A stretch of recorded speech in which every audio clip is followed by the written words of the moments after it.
የፖለቲካ ፓርቲዎች ሲቪክ ማህበራት ጋዜጠኞች እናንተ ይመስላችሁት ምሁራን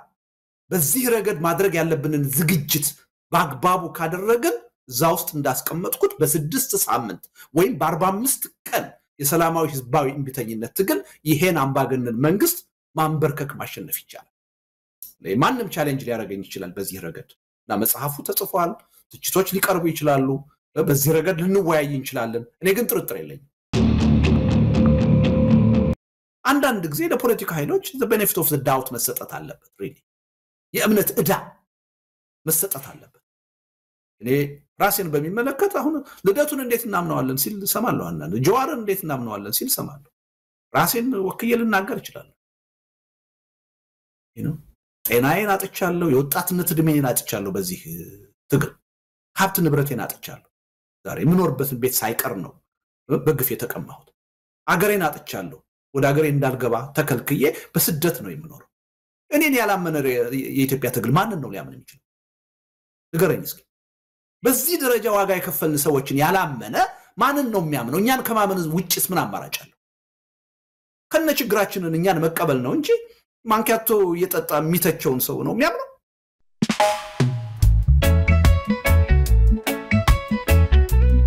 ይህ አብሪ ሚዲያ ነው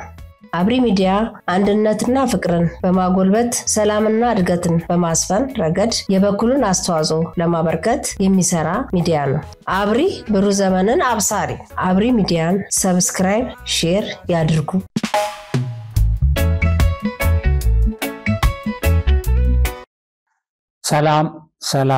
ሰላም የአብሪ ሚዲያ ተመልካቾቻችን አድማጮቻችን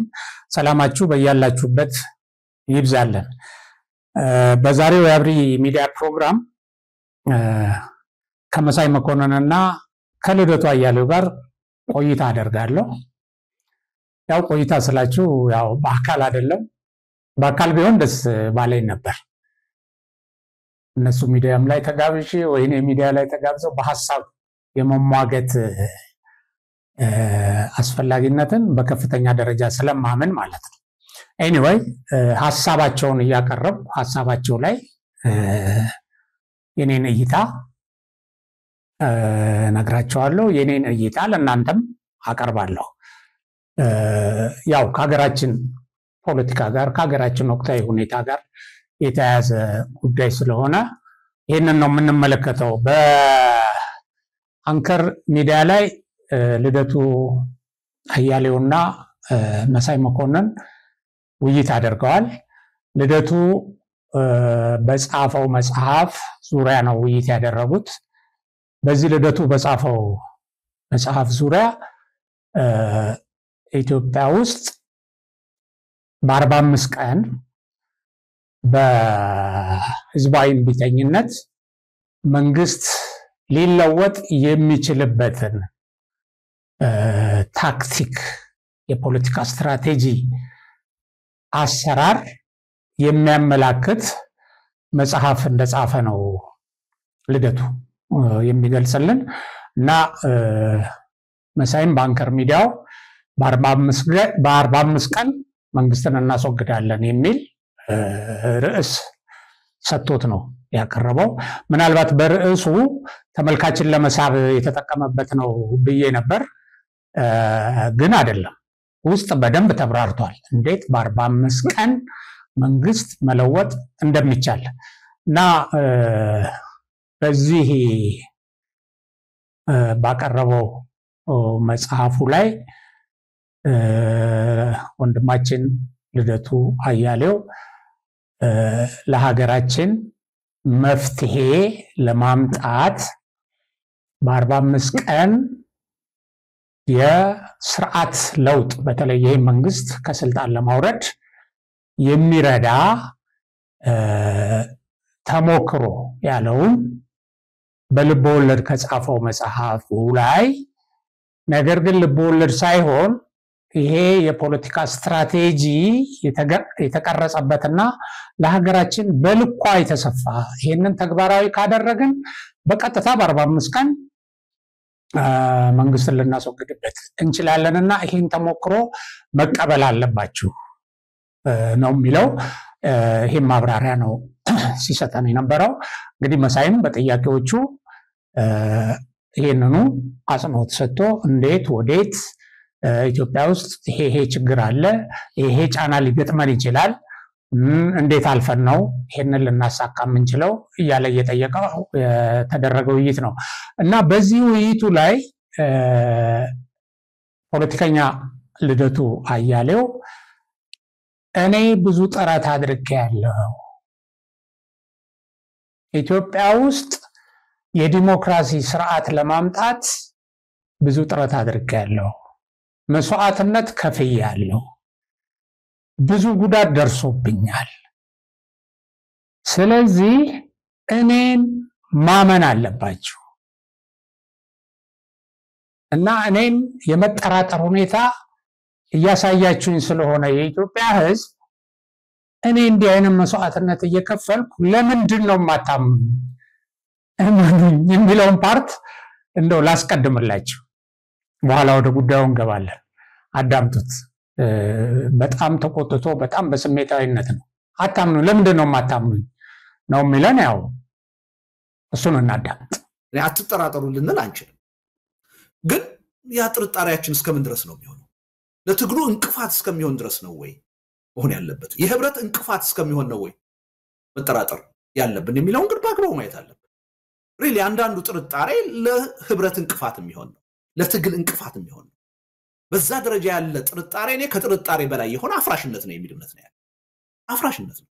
አንዳንድ ጊዜ ለፖለቲካ ኃይሎች the benefit of the doubt መሰጠት አለበት። ሪሊ የእምነት ዕዳ መሰጠት አለበት። እኔ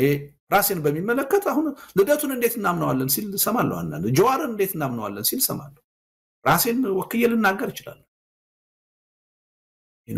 ጤናዬን አጥቻለሁ፣ የወጣትነት ዕድሜን አጥቻለሁ፣ በዚህ ትግል ሀብት ንብረቴን አጥቻለሁ። ዛሬ የምኖርበትን ቤት ሳይቀር ነው በግፍ የተቀማሁት። አገሬን አጥቻለሁ፣ ወደ አገሬ እንዳልገባ ተከልክዬ በስደት ነው የምኖረው። እኔን ያላመነ የኢትዮጵያ ትግል ማንን ነው ሊያምን የሚችለው? ንገረኝ እስኪ። በዚህ ደረጃ ዋጋ የከፈልን ሰዎችን ያላመነ ማንን ነው የሚያምነው? እኛን ከማመን ውጭስ ምን አማራጭ አለው? ከነ ችግራችንን እኛን መቀበል ነው እንጂ ማንኪያቶ እየጠጣ የሚተቸውን ሰው ነው የሚያምነው? ትግሉን በዳር ሆኖ መስዋዕትነት ሳይከፍል ዋጋ ሳይከፍል ለውጥ እንዲመጣ የሚመኘውን ነው የሚያምነው? ማንን ነው የሚያምነው? ስለዚህ አንዳንድ ጊዜ ይሄን ገደቡን ማወቅ አለብን። ሪሊ ዝም ብሎ መጠራጠር ምክንያታዊ አይደለም። እሺ፣ ያው እንግዲህ ደግሞ ሰምተናል። ግን እኔ እንዲሁ ልጠይቅ ፈልጋለሁ፣ ልደቱን በእናንተ ፊት ማለት ነው። እንዴ መስዋዕት ስለከፈልክ፣ ኦኬ፣ ስለታመምክ፣ ቤትህ ስለተወረሰ፣ ወደ ሀገር አትገባም ስለተባልክ በቂ ነው ያንተን እንድናምንህ? ከዚህ በፊት እኮ በ97 ዓመተ ምህረት ላይ ደጋግመው ሲያስሩ ኢህአዴጎች ደጋግመው ከሌሎቹ የቅንጅት መሪዎች እየነጠሉ ደጋግመው ሲያስሩ በቃ መስዋዕትነት ከፍሏል ልደቱ ለኛ ታሰረ፣ ከዚህ በላይ ምን ይሆንልን እኮ ብሎ የአዲስ አበባ ወጣት የአዲስ አበባ ህዝብ ወጥቶ መረጠ። ኦኬ፣ ግን ያቺ የፖለቲካ ታክቲክ ነበረች። ያው ስለሷ አናነሳም። ለምንድን ነው ከነዛ ከትልልቅ የቅንጅት መሪዎች በላይ ልደቱ እንደዚህ የታሰረው የሚለው በኋላ ነው መልስ ያገኘው። እና ያን ሁሉ አድርገህ እኮ ህዝቡ ድምጽ የተነጠቀ ድምጽ ይከበርልኝ እያለ ሲገደል በአደባባይ ወጥቶ ሲታሰር እነዛ የቅንጅት መሪዎች በሙሉ ተሰብስበው ድምጻችን ካልተከበረ ምክር ቤት አንገባም ሲሉ እኮ ምክር ቤት ጉባል ከገባህ እናንተ እና ከዛ በኋላ ከኢህአዴግ ጋር ሰራ። አሁን መሳይ በዚህ ቪዲዮ የጠየቀ እኮ ያኔ ለፈጸማችሁት ችግር አሁን ህዝቡ ስለማያምናችሁ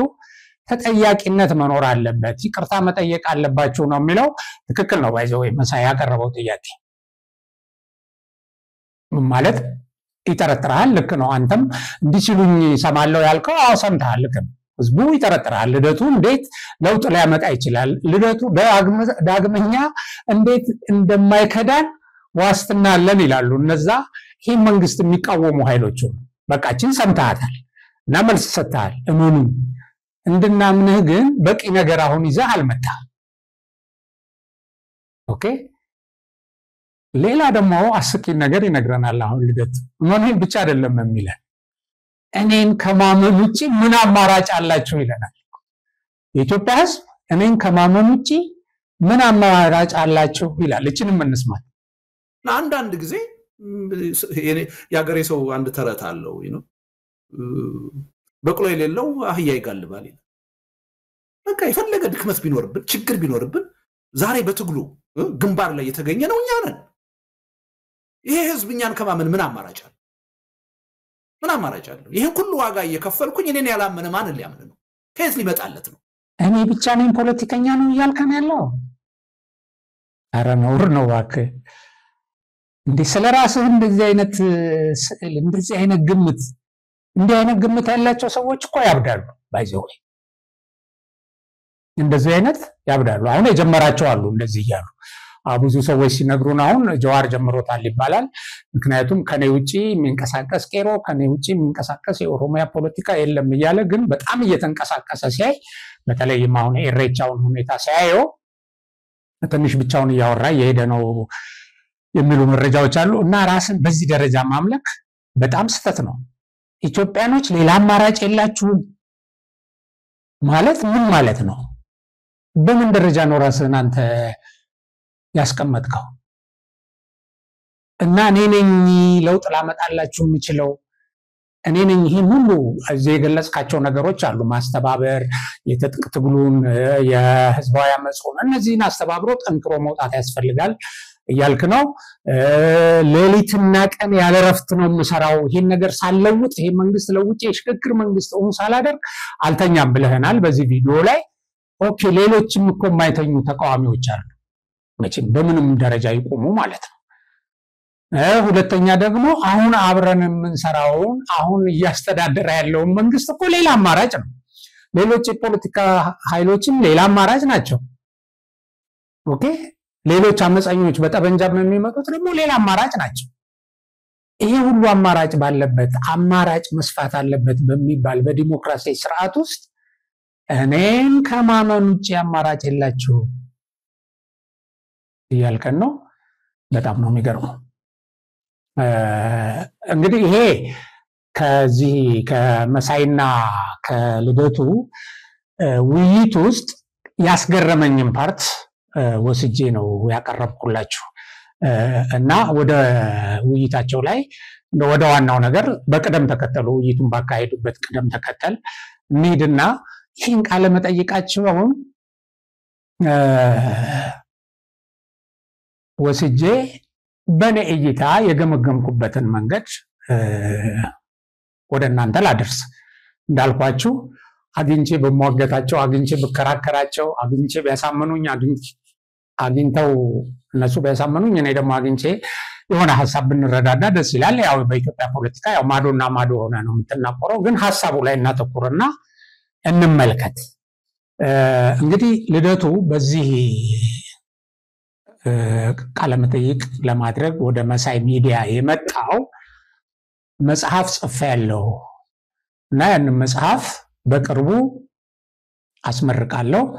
በእያንዳንዱ ኢትዮጵያዊ እጅ እንዲገባልኝ ይፈልጋለሁ ገንዘብ የሌለው ይሄ መጽሐፍ ለመግዛት የሚቸገር በአገር ቤትም በውጭም ያለ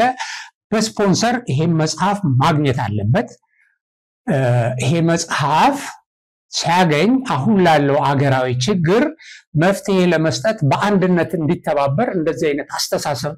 እንዲፈጥርልንና ጉልበት ኖሮን የምንፈልገው ነገር እንድናደርግ ይሄ መጽሐፍ መነበብ አለበት ነው የሚለን ደጋግሞ በዚህ በቃለ መጠይቁ ከዛ ስለ መጽሐፉ አይነት ሲገልጽልን አገረ ካኦፒ የሚል ነው ርዕስ እና ካኦፒ ስለምትባል አገር ነው የተጻፈው ይልና ካኦፒ አለች ወይ አይለችም በልቦለድ የሳልኳት ነች እዛም ላይ ተቀስቋቸው ስሞች ሁሉ የፈጠራ ስሞች ናቸው ይላል ኦኬ ይልና ነገር ግን እዚህ እሱ በፈጠራ የሳላት ሀገር ውስጥ የተለያዩ የህብረተሰብ ክፍሎች ተባብረው በህዝባዊ እምቢተኝነት መንግስት የሚለወጥበትና የሽግግር መንግስት የሚመሰረትባት ሀገር ነች እና አገር ነች ልቦለድ ነች ይልና ነገር ግን ይላል በዚህ መጽሐፍ መግለጽ የፈለኩት እቺ የሳልኳት ሀገር በቀጥታ ኢትዮጵያን የምትመስል ስለሆነች ይሄ እዛ ላይ ያቀረብኩት መፍትሄ የፖለቲካ ትግል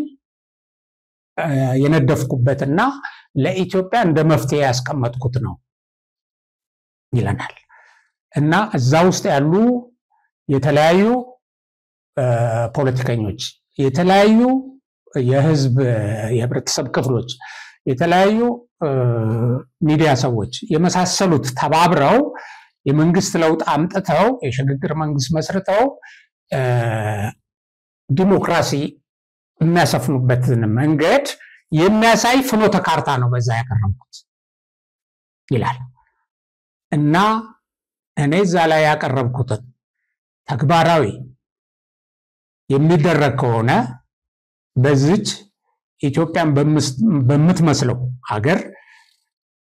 ላይ ተመስርቶ ይሄን ተግባራዊ ማድረግ ከተቻለ በ45 ቀን ውስጥ የመንግስት ስርዓትን መቀየር ይቻላል እንዳትጠራጠሩ ይለናል እና ድምጣው የፖለቲካ ፓርቲዎች ሲቪክ ማህበራት ጋዜጠኞች እናንተ የመሰላችሁት ምሁራን በዚህ ረገድ ማድረግ ያለብንን ዝግጅት በአግባቡ ካደረግን እዛ ውስጥ እንዳስቀመጥኩት በ6 ሳምንት ወይም በ45 ቀን የሰላማዊ ህዝባዊ እንቢተኝነት ትግል ይሄን አምባገነን መንግስት ማንበርከክ ማሸነፍ ይቻላል ለማንም ቻሌንጅ ሊያደርገኝ ይችላል በዚህ ረገድ እና መጽሐፉ ተጽፏል ትችቶች ሊቀርቡ ይችላሉ በዚህ ረገድ ልንወያይ እንችላለን እኔ ግን ጥርጥር የለኝም እና ከዚህ በኋላ ደግሞ 45 ቀን መቁጠር ይተበቅብናል አሁን ይሄንን ካለመጠይቅ ካደረጉበት ቀን ጀምሮ ደግሞ 45 ቀን እንቆጥራለን እና በጣም ቅዠት ሊሆን አይችልም ቅዠት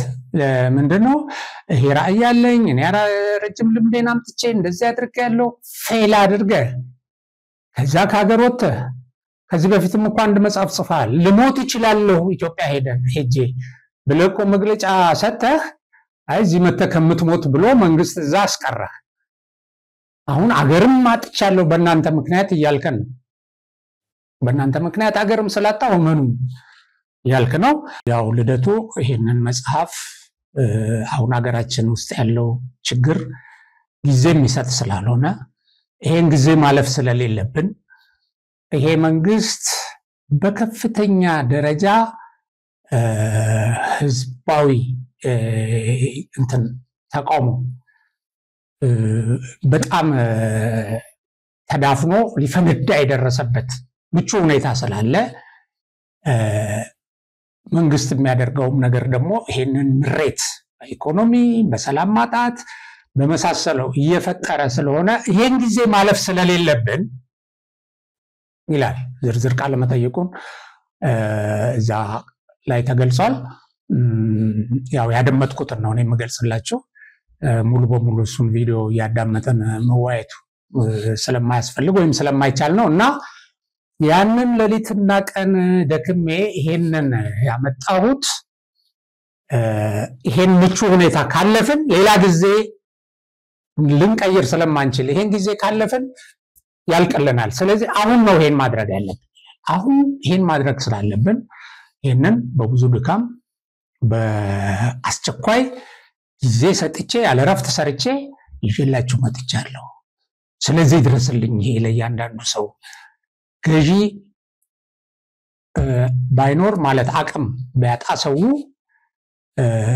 15ም 20ም 50ም ያደረጋችሁ ባለሀብቶች ስፖንሰር ያደረጋችሁ ይሄ መጽሔት በህዝቡ ውስጥ ይግባ በህዝቡ ውስጥ ያንኛ የምንፈልገው አስተሳሰብ ይስፈንና ከዛ ያው የሚመጣው እንትን ለውጥ እናመጣለን ነው የሚለው እና መሳይ ደግሞ ጥርጣሬውን ይገልጽለታል ይሄ ነገር ትንሽ አንዳንድ አስቸጋሪ የሚመስሉትን ነገሮች መሳይ ሲገልጽ ምን ይላል አሁን እኮ ይሄ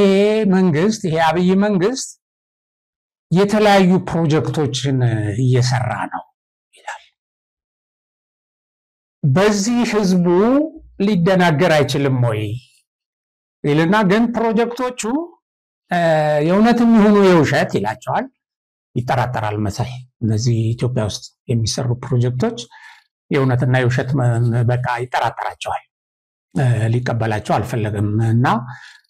ምንም ይሁኑ ይላል ግን የሚሰሩ ነገሮች አሉ ይላል እና ህዝብን ሊያደናግሩ ስለሚችሉ ህዝቡ ይሄን አይቶ እንደው ይሄን ለዚህ ህዝባዊ ቢተኝነት በአንድነት ባይነሳልንስ ይላል አንደኛ ያው እነዚህ ፕሮጀክቶች ውሸት ስለሆኑ ምናምን ይላል እና ይሄ ፕሮጀክቱ ሁኔታ አንዳንድ ቦታ ደግሞ የህዝቡን ማስተያየት እየቀየረ ባለበት ሁኔታ እንዴት ይላል ያው የሱንም ጥርጣሬ እስቲ ነው የሚገልጽበትን መንገድ ከኢትዮጵያ አንፃር እንዴት ነው ይሄንን ነገር አጣጥመን ለኢትዮጵያ የሚሆን እንደምታዩ ነው አብይ አህመድ ሰሞኑን በብዙ ትልልቅ ፕሮጀክቶች እውነት ናቸው ትክክለኛ ናቸው እሱ ሌላ ጉዳይ ነው ግን ሰው ሌላ እንዳያስብ በትልልቅ ፕሮጀክቶች የማደንዘዝ ከፍተኛ ፕሮፓጋንዳ እየተሰራ ነው ያለው ይሄንን በዚህ ታጥበው የተወሰዱ ኢትዮጵያውያን ቀላል አይደሉም እነዚህን ጨምሮ የማሳመንና ወደ ህዝባዊ ቢተኝነት የማስገባቱ ነገር ቀላል የቤት ስራ የሚሆን አይደለምና ከኢትዮጵያ ነባራዊ ሁኔታ አንፃር የሚቻል ነገር አናገኛለን መጽሐፍ ውስጥ ምናልባት ወይ ደግሞ ወደዛ ልንለውጠው የሚያስችል ግንዛቤ የሚሰጠን ነገር ይኖራል አዳመጠ እንግዲህ ተመልከቱ አንደኛ ነገር አገር ውስጥ እየተሰራ ያለውና ይሄ ትልልቅ ምንላቸውኛ ዘመን ተሻጋሪ ናቸው ምንላቸው እንደ ህዳሴ ግድብ አይነቶቹ እንደ ኒኩለር ፕላንት ግንባታ እንደ ጋዝ ማውጣት እንደ ሪፋይነሪ መገንባት እንግዲህ ትልልቆቹም እንኳን ማለት ነው እና ደግሞ የባህር በር ጥያቄ የሚባል አለ እዚህ ላይ የሚነሱ ነገሮች አሉ እዚህ የሰራነው የአድዋ ፕሮጀክት አለ እነዚህ ነገሮች ለማወናበድ እንግዲህ 24 ሰዓት ያለ ረፍት መንግስት የሚሰራው ህዝብን ለማደናገር እንጂ እውነት ይሁኑ ውሸት የማይታወቁ እንደገና ደግሞ አላማቸው እንዲህ ህዝብን ለማደናገር ህዝባዊ ቁጣን ለማብረድ የሚደረጉ ናቸው ብሎ ዋጋ ማሳጣት ትንሽ የሚያስተዛዝብ ነገር ነው ወይም በደንብ አለማየት ማለት ነው እይታችን በቃ አይናችንን አጨልመን የማየት ጉዳይ ነውና ይሄንን ያለ ይለዋል ህዝቡ በዚህ ቢደናገር ይላል ይሄ የሚሰጠውን ጥቅም ማገናዘብ የመሳሰለው ሳይሆን እንደው ቢሸወድ እንደማለት ነው አሁን የወንድማችን መሳይ ጥያቄ አይ እና ይቻላል ወይ ሲለው ይቻላል ይላል ልደቱ ይቻላል ይላል በልበ ሙሉነት ማለት ነው እና አንደኛ ልደቱ ምንድነው የሚለው ይሄ የምትለው ፕሮጀክት ይላል በዚህ አንተ ፕሮጀክቶቹ አንድም ይሄ መንግስት የጀመረው ፕሮጀክት የለም አንድም ጀምሮ የጨረሰው የለም አለ ብልጭልጭ ነገር እሱ ማሰብም ማመንጨትም አይችልም ይላል ትልልቅ ነገር ማመንጨትም ማሰብም አይችልም ብልጭልጭ ነገር አሁን እዚህ የተለያዩ መዝናኛ ተብለው ሎጅ ተብለው የተገነቡ እኮ ባዶ ናቸው ይሄ በደንብ ተጣንቶ ያልተሰሩ ስለሆነ ምናምን ይላል ይሄ አዲስ አበባ ምናምን አሁን ስንቱ ነው በልቶ የሚያደር ስንቱ ነው እንትን የሚለው ሽንት ቤት የለውም ህዝቡ በየቤቱ ግን እንደዚህ አይነት ነገር ሰርቶ እንደገና የህዳሴ ግድብን ሁሉ ያነሳና የህዳሴ ግድብ እኮ 65% ይሄ ከዚህ በፊት ተደራይተው የሚዋሹትን ማለት ተደራይተው የሚዋሹትን 65% ያለቀ ፕሮጀክት ተሰጥቶታል 7 አመት ነው ይፈጀዋል አይኑን አፍጦ ይሄንን ነገር እንግዲህ ኢትዮጵያ ህዝብ ያውቀዋል የተለያዩ መረጃዎች ወጥተዋል ይሄንን እንግዲህ አይነን ጨፍነ ካልካርት መስጠት ይሄንን እውነት ግን ተረርተህ ነው ታክቲክና ስትራቴጂ መንደፍ ያለብህ በውሸት ላይ ተመስርተ በራስ ቅዠት ላይ ተመስርተ በራስ ፍላጎት ላይ ተመስርተ ነው እንዴ ተሳሳታለህ እንደሱ ስታደርግ እስከ ዛሬም የተሳሳትከው በዚህ የተነሳ ነው እና እንደሱ ይልና ይቻላል ይላል እና እሱ ሊሸውድ አይችልም ህዝቡም ይረዳል ይልና እንግዲህ የሚቻልበትን መንገድ ሲያስረዳ ከዚህ በፊት ልደቱ የትጥቅ ትግልን እኔ እቃወማለሁ ይል ነበር ደጋግሞ ይላል ትል ነበር አይደል አዎ ትላለህ ብለሃል እና እኔም ሰምቻለሁ ሁላችንም ሰምተናል አሁን ግን ምን ይላል አይ የሚቻለው ይላል የትጥቅ ትግል እየተደረገ ነው ሀገሪቱ ውስጥ እሱ የደረሰበት ደረጃ አለ ሌላው ደግሞ ከዚህ ከትጥቅ ትግሉ እነሱ ጥሩ ሄደዋል በቃ ገመገማ እነሱ ጥሩ ሄደዋል ሌላው ግን ይሄ ህዝቡ እና እኛ ይሄን ማስተባበር የሚጠበቅብን ሰዎች ግን ደካሞች ነን ወሬኞች ናቸው ይላቸዋል ፖለቲከኞችን እነዚህ ህዝባዊ አመጽ ማነሳሳት ያለባቸውን ሰዎች እናንተ ወሬኞች ናቸው ይላቸዋል ልደቱ አዳምጡስ በዚህ ጉዳይ ላይ 34 አመት ሙሉ ትግል አድርጌያለሁ የዛ ጭማቂ ነው ማለት የዛ ልምድ ውጤት ነው ማለት ይቻላል እና በስሜት የሚጻፍ ነገር አይደለም ስለዚህ እኛ አንመንበትም በትጥቅ ትግል ነው ይሄ መንግስት መውረድ የሚችለው ብለው የሚያምኑ ኃይሎች ወሬ አቁመው ይሄ መንግስት በሚገባው ቋንቋ ያነጋገሩ ስለ ሰላማዊ ህዝባዊ እምቢተኝነት ትግል ማድረግ የሚጠበቅብን ኃይሎች ግን እያወራን ነው ያለ እኔ በእኔ እምነት ከዚህ በኋላ የዶክተር አብይ መንግስት ይሄን አደረገ ይሄን ፈጠረ ይሄ ድክመት አለው ይሄ ችግር አለው ብሎ ማውራት ምንም ፋይዳ ያለው አይመስልም ይሄን ወሬ እንደውም ይፈልጉታል እነሱ አሁን ጠቅላይ ሚኒስትሩ በመረቃ የውሸት ተስፋ በመስጠት ተወጥሮ የምታየው እውነቱን ልንገሩ ጦርነትን በመፍራት አይደል ነገ ከነገ ወዲያ ሰላማዊ ህዝባዊ እምቢተኝነት ተቀጣጥሎ ችግር ይፈጥርብኛል የሚል ስጋት ፍርሃት ውስጥ ስላለ ስለዚህ ወራችሁን ትታችሁ ተነሱ ከተነሳችሁና እነዚህ የትጥቅ ትግል አካሂደው ከጎሪላ ፋይቲንግ ምናምን ወጥተው ከደፈጣ ጥቃት አሁን በፍለፊት ውጊያ በኮንቬንሽናል ዋር ውጤት ያመጡ ወሳኝ ደረጃ ላይ ደረሱ ስለሆነ እኛን ከተላቸው ከዛ በኋላ ሁሉንም ማስተባበርን ነው መንግስት የምንለውጠው ይላል እንግዲህ በአንድ በኩል ያ የትጥቅ ትግል የሚያካሂዱትን ሰዎች ሲነቅፍ ነበር አንድ አይደለም ሁለት ሶስቴ እንደውም ከብዙ ከነ ይልቃል ጋር በጣም የሚሟገትበት የነበረው ይሄን ነበር ራሱ ከመሳይ ጋር በጣም ተሟግቷል ከዚህ በፊት ብዙ የሚያነሷቸው ነገሮች አሉ ያው ዞሮ ዋናው ዓላማው መጽሐፉን ማስተዋወቅ መጽሐፉ ለኢትዮጵያ ህዝብ የትግል ፍኖተ ካርታ እጅግ አስፈላጊ እንደሆነ መጽሐፉን ነው ደጋግሞ የሚገልጸው የ34 አመት የፖለቲካ ልምዴን ይላል ተጠቅሜ ነው ይሄንን የጻፍኩት ቀላል ነገር እንዳይመስላችሁ ይላል ቀላል ግምት የሚሰጠው መጽሐፍ አይደለም 34 አመት ልምዴን የ34 አመት ልምዱን ያው የሆነ ጊዜ ኢህአዴግ አስገባው ከሌሎች የሌሎችን ድምጽ ቦጭቆ ገብቶ ቁጭ አለ ምክር ቤት የብዙ ወጣቶችን መስዋዕት ካስደረገ በኋላ የሱ ልምድ ይሄ ነው ኦኬ ከዛ በኋላ ደግሞ ከጀዋር ጋር ከመስከረም በኋላ መንግስት የለም ብለው ህዝብ ያስተባበሩ ነበር እና እንዲሁ ልክ የሆነ ህዝባዊ ያመጻኝና ማንን ተማምኖ ቄሮን በተደጋጋሚ ተናግሯል የጀዋርን ቄሮ ተማምኖ ወይም ቄሮ የጀዋር ነው ብሎ ከመስከረም 30 በኋላ መንግስት የለም ምናምን ብሎ በሚዲያ መግለጫ ሰጥተው ነበር ይሄ ነው እንግዲህ እሱ ሌላው ልምድ ከመስከረም 30 በኋላ መንግስት ቀጥሎ እዚህ ጋር ደረሰ አሁንም መስከረም 30 መጥቷል እዚህ የ2018 መስከረም 30 ቁጥራቸው እስቲ ስንት መስከረም 30ዎች ናቸው ያለው እና ከዚህ በኋላ ደግሞ 45 ቀን መቁጠር ይተበቅብናል አሁን ይሄንን ቃለ መጠይቅ ካደረጉበት ቀን ጀምሮ ደግሞ 45 ቀን እንቆጥራለን እና በጣም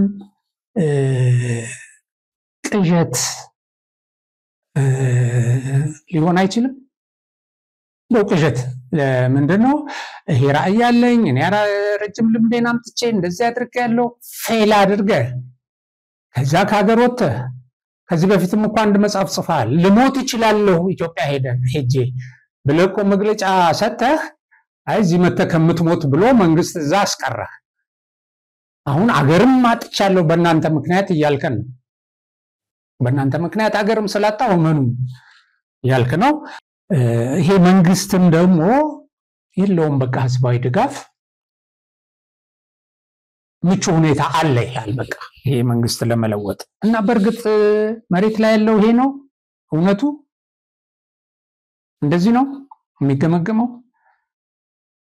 እንደዚህ ተገምግሞ ከሆነ በቃ ያ መጽሐፍ በጣም ስህተት ነው የተሳሳተ ትንታኔ ደግሞ የተሳሳተ ድምዳሜ ላይና የተሳሳተ ውጤት ላይ ነው የሚያደርሰው እና እንደው በሙያተኛ በደንብ በሚመረመር እንደገና ራሱን በማይዋሽ እንደናንተ ራሱን በማይዋሽ ሰው አስጠኑ እኔ ልምከራችሁ የምን ያለው ሁኔታ ይሄ አይደለም መሬት ላይ ያለው በየቦታው የልማት ስራዎች ይካሄዳሉ እንደምትሉት ህዝብን ለማታለያ አይደለም ይካሄዳል በቃ መንግስት እየሰራ ነው 24 ሰዓት እነዚህ የልማት ስራዎች መሰረት ሲጥል የደረሱበትን ሁኔታ ለመጎብኘት ሲሄድ መጨረሻ ላይ ደግሞ አልቀው እንደተባለው የተጀመረ እንጂ እሱ የጀመረው የለም የጀመረውን እየጨረሰ በጣም ብዙ ፕሮጀክቶች ማለት ነው እና እነዚህ ሊመረቅ እነዚህ በተለያየ ጊዜ ወደ ህዝብ ሲሄድ ወይም የመንግስት ኃይሎች ወደ ህዝብ ሲሄዱ በህዝቡ የሚደረግላቸው አቀባበል ይሄንን አይደለም የሚያሳየው ኢትዮጵያ ውስጥ እጅግ በጣም ብዙ ሺህ ቁጥር ያለው ሰው አደባባይ ወጥቶ በዓል አክብሮ ሲመለስ በርካታ እንግዲህ የመስቀል በዓል የጥምቀት በዓል አሁን የኢሬቻ በዓል የተለያዩ በዓላት ታያላችሁ በጣም ልቆ መሳፈርት የሌለው ሰው ወጥቶ ሲመለስ ይሄ ህዝባዊ ቁጣ እናንተ እንደምትሉት የሆነ ክላይማክሱ ላይ ደርሶ ከሆነ ይፈነዳል እንደ አይነት ክራውድ ባለበት ቦታ እኮ ነው የሚፈነዳው የህዝባዊ ቁጣ አሁን የተጠቀሰ እዛ በመጽሐፉ ላይ የተጠቀሱ ሀገሮች አሉ አንድ 5 ሀገሮች እንዲተነሳባቸው እየተባለ አንዳንዶቹ እኮ ታቅዶ አይደለም የተነሱት እንደዚህ ቦግ ብለው ነው የወጡት ከዛ በኋላ ፖለቲከኞች እየገቡ አስተባበሯቸው አንዳንድ ቦታ ደግሞ ነውጡ አልቆም አለ ለምን የተደራጀ ስላልነበረ ሞብ ባይዘው እንደዛ አይነት አደጋ አለ አሁን እንግዲህ ኢሬቻን እንኳን ብታዩት በዚህ መጠን ሰው ወጥቶ በዓሉን ያከበረበት ሁኔታ ነው ያላየው እናንተም አላያችሁ እና ያንን ስታዩ እኮ ምንድነው ከዛ ደግሞ እነዚህ መንግስት ኃላፊዎች ከነበረው ጋር ስታስተያዩትና እውነት ለራሳችሁ ስትነግሩት እንደዚህ እንደቀደመው መንግስት ታጅቦ አይሄዱ ባይዘው እንደዛ ዙሪያውን ተከቦ ምናምን ተብሎ መንገድ ተዘግቶ ሰዎች ወደ መኪና ማለፊያ መንገድ እንዳይመጡ ተደርጎ አንዳንዴ ከውጪ ሲነሱ ገና ሲነሱ መንገድ ተዘግቶ ሰው ያስመረረ የተደረገ ጥበቃ ታውቃለች በህዝብና በመንግስት መካከል ያለ መተማመን በነበረበት አንዳንዴ ህዝብ በዚህ ይሄደ አይደለ እንዴ በዚህ መሃል ሜሉት አሁን ኮሪደር ልማት ሲመረቅ ምናምን እና ስም እየጠሩ የሚያመሰግኑ እንዲህ አይነት እንዳላችሁት ነባራዊ ሁኔታ ተሟልቶ ለአመስ ለመፈንዳት የደረሰ ነገር ቢሆን እዚህ ጋር ነው የሚፈነዳ ነበር ግን የሚፈነዳው ደግሞ ሌላ ነው ስታዩት አሁን በየቦታው የሚዘመረው የሚዘፈነው ስም የሚጠራው አሁን ያሉት መሪዎች ነው እቺን ደግሞ መሳይ አንስቷታል በዚህ ውይይት ላይ አንስቷታል እቺን የኢሬቻዋን ራሷን አንስቷታል እሱ እንዴት ነው ያነሳት ይሄ ሰውዬ አለ በተወሰነ የማህበረሰብ ክፍል ውስጥ ለመወሸቅ ለምሳሌ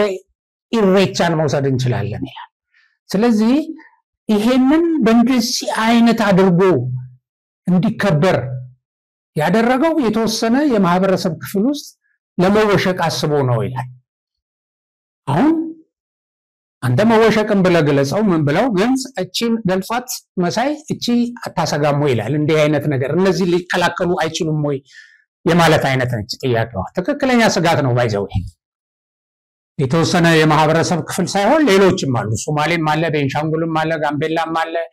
ሌላም አዲስ አበባም አለ እንደምታስቡት አይደለም ልደቱ ዲሌት ታደርጋለህ የችግር አንተ የሆነ ጊዜ ያሰብከውን ዲሌት ታደርጋለህ የሆነ ጊዜ የተናገርከው ትቀለብሳለህ እንዴ ሌላ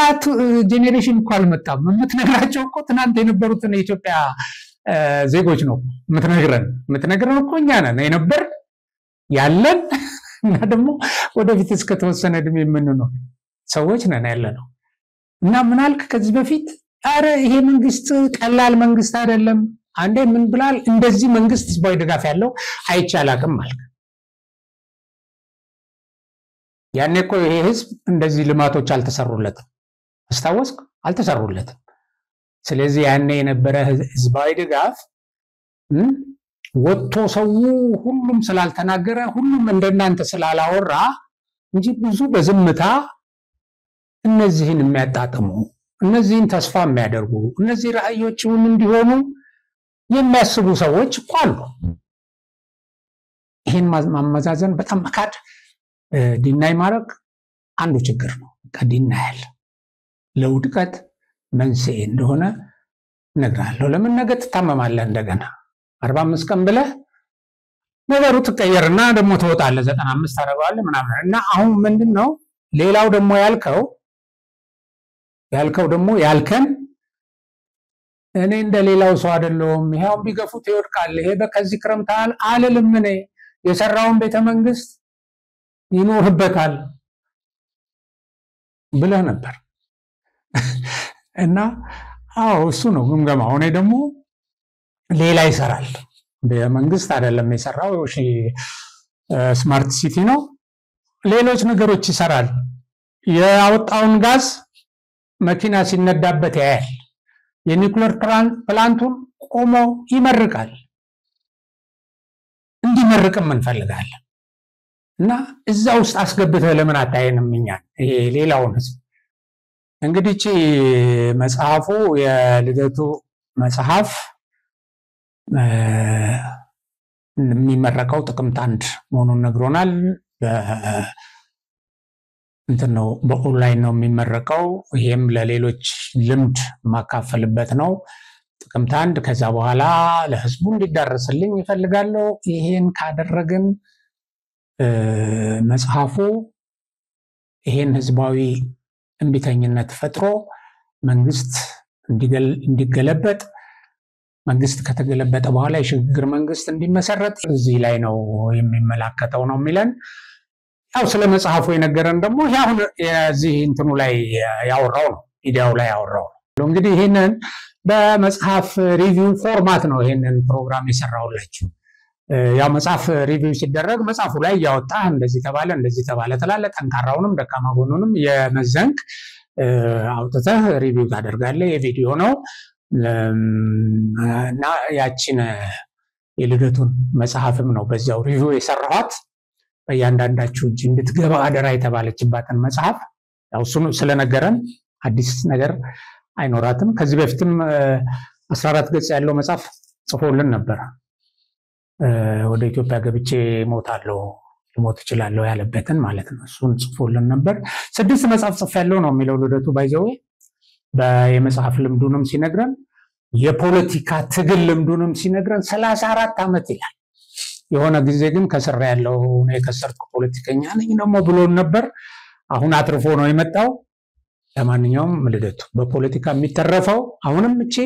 ባለፈው እንዳልካት መታከሰር ተቀባይነት መታስገኝ አይነት ነገር አይደለችም የሚያተርፍ ፖለቲካ ለመስራት ሞክር አለበለዚያ ህክምና አንጨርሰ ሌላም ስራ አለ ንግድም ምንም እንደዚህ አይነት ነገሮች ስላሉ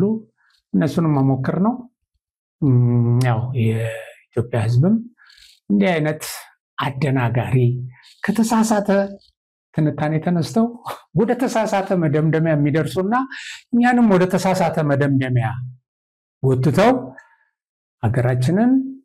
ለጸብ ገና ለገና ግጭት አስነስተን ሞብ አስነስተን እንደዚህ